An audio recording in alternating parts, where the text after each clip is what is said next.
आप सभी को प्रभु यीशु मसीह के नाम में जय मसीह की। तो आइए आज हम जानते हैं आत्मा कलीसिया से क्या कहता है। सबसे बड़ा प्रेम किसका है? यूहन्ना की किताब उसका 3 अध्याय उसकी 16वीं आयत में लिखा है, क्योंकि परमेश्वर ने जगत से ऐसा प्रेम रखा कि उसने अपना एकलौता पुत्र दे दिया, ताकि जो कोई उस पर विश्वास करे वह नाश न हो परंतु अनंत जीवन पाए। मेरे प्रियो, आज हम बात करेंगे कि सबसे ज्यादा प्रेम कौन करता है। तो मेरे प्रियो, हो सकता है आप सोच रहे हो कि सबसे ज्यादा प्रेम मेरी माँ करती है या मेरा पिता करता है। तो कुछ लोग सोच रहे होंगे कि सबसे ज्यादा प्रेम मेरी वाइफ करती है या मेरा पति करता है। और कुछ लोगों का मानना ये भी है कि सबसे ज़्यादा प्रेम मेरी प्रेमिका करती है या मेरा प्रेमी करता है। और कुछ लोग तो और ही किसी संसार के व्यक्ति को सोच रहे होंगे कि वो मुझसे सबसे ज़्यादा प्रेम करता है या करती है। तो मेरे प्रियो, आज जो मैं आपको बताने वाला हूँ वो इन सभी लोगों से परे हो सकता है, क्योंकि जो लोग संसार की चीज़ों पर ध्यान लगाए रहते हैं तो वो संसार के प्रेम को ही समझ सकते हैं, परंतु मैं आज आपको एक अलौकिक प्रेम के विषय बताऊंगा कि सबसे अधिक आपसे प्रेम कौन करता है और किसका प्रेम अंत तक आपके साथ रहेगा। मेरे प्रियो, इस संसार के जितने भी लोग हैं जिनको अभी तक हम ये समझते आए हैं कि ये हमसे बहुत प्रेम करते हैं या ये हमसे बहुत प्रेम करती है, तो जिसका प्रेम आपको बड़ा लग रहा है वो कुछ ही समय का है। कुछ दिनों के बाद वो प्रेम खत्म हो जाता है। उदाहरण के लिए, सबसे ज़्यादा प्रेम या तो आप अपनी माँ से करते होंगे या फिर आप अपनी गर्लफ्रेंड से करते होंगे, क्योंकि आपको ये लगता है कि मेरी माँ मुझसे बहुत प्रेम करती है या मेरी गर्लफ्रेंड मुझसे बहुत प्रेम करती है। पर मेरे प्रियो, ये मैंने खुद देखा है कि जिस बेटे को माँ ने जन्म दिया उसे भूलकर सांसारिकता में खो जाती है, अपनी अभिलाषाओं में खो जाती है। गर्लफ्रेंड जिस पर आप बहुत विश्वास करते हो, जिसको आप अपने आप से ज़्यादा चाहते हो, वो भी धोखा दे जाती है।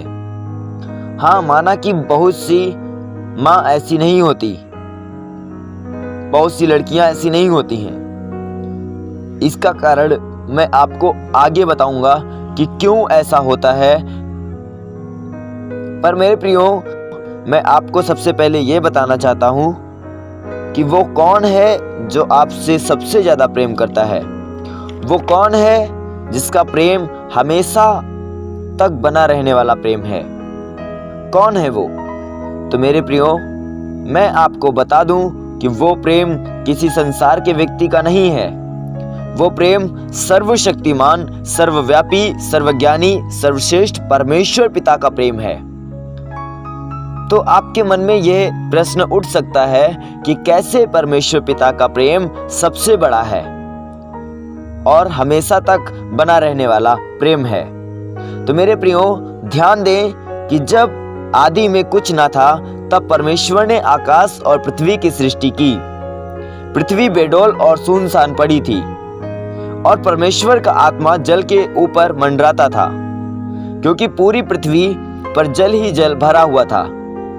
तब परमेश्वर ने सबसे पहले उजियाले को बनाया और उसके बाद सभी जीव जंतु को और जानवर को बनाया और पृथ्वी पर से जल को एक जगह एकत्रित किया, जिसको समुद्र नाम दे दिया।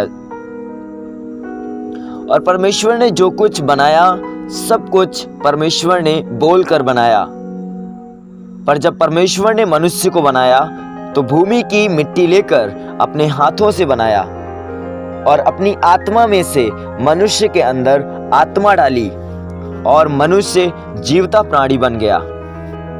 तो मेरे प्रियो, परमेश्वर ने सब कुछ तो बोलकर बनाया, पर मनुष्य को बोलकर क्यों नहीं बनाया? क्योंकि वो मुझसे और आपसे बहुत प्रेम करता है।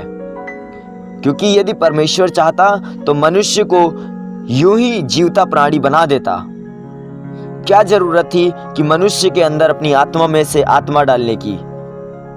वो चाहता तो हमको और आपको जानवरों जैसा बना देता।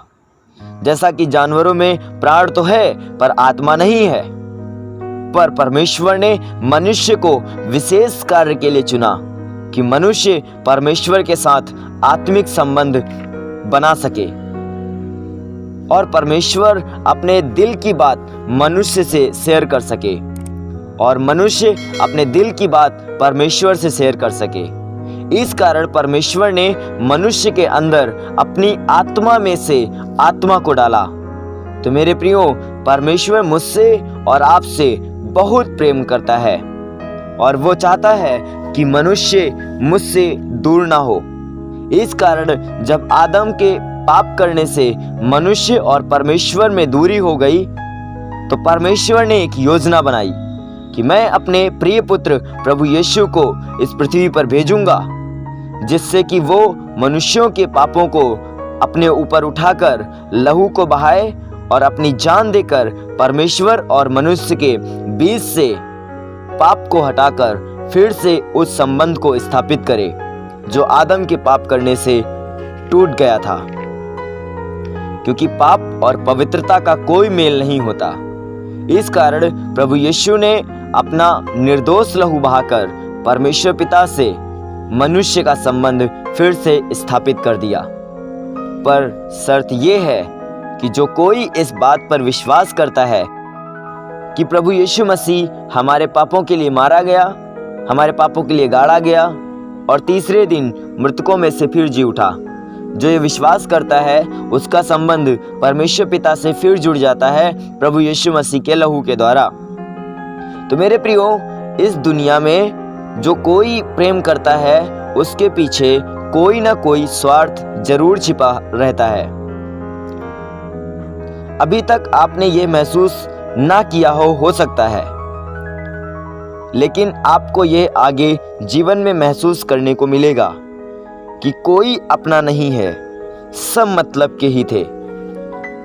मैंने आपसे कहा था कि मैं आपको आगे बताऊंगा कि क्यों कुछ माँ ऐसी होती हैं जो अपने बेटे को प्रभु के हाथों में सौंप देती हैं, क्योंकि उनके अंदर प्रभु का भय होता है। क्यों कुछ लड़कियां अपने जीवन साथी का बहुत ख्याल रखती हैं, क्यों? क्योंकि उनके अंदर प्रभु का भय होता है। तो मेरे प्रियो, जो आज ईस्टर का त्योहार लोग बहुत ही आनंद पूर्वक मनाते हैं, उसका कारण क्या है? उसका कारण यही है कि प्रभु यीशु मसीह मेरे और आपके पापों के लिए बलिदान हो गया और तीसरे दिन मुर्दों में से जी उठा, जिसको आज ईस्टर या पुनरुत्थान का दिन कहा जाता है। और यह पुनरुत्थान का दिन रविवार का दिन होता है। इस कारण ईस्टर पूरे वर्ष भर में एक बार आता है और रविवार का दिन ही होता है।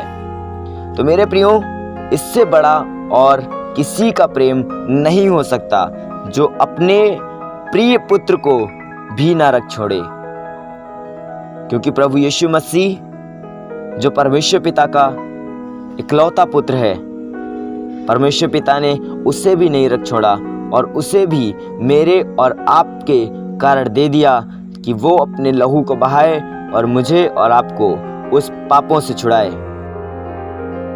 तो मेरे प्रियो, प्रभु यीशु मसीह ने अपना लहू बहा करके वो संबंध जो आदम के पाप करने से टूट गया था, उसने फिर से वो संबंध स्थापित कर दिया।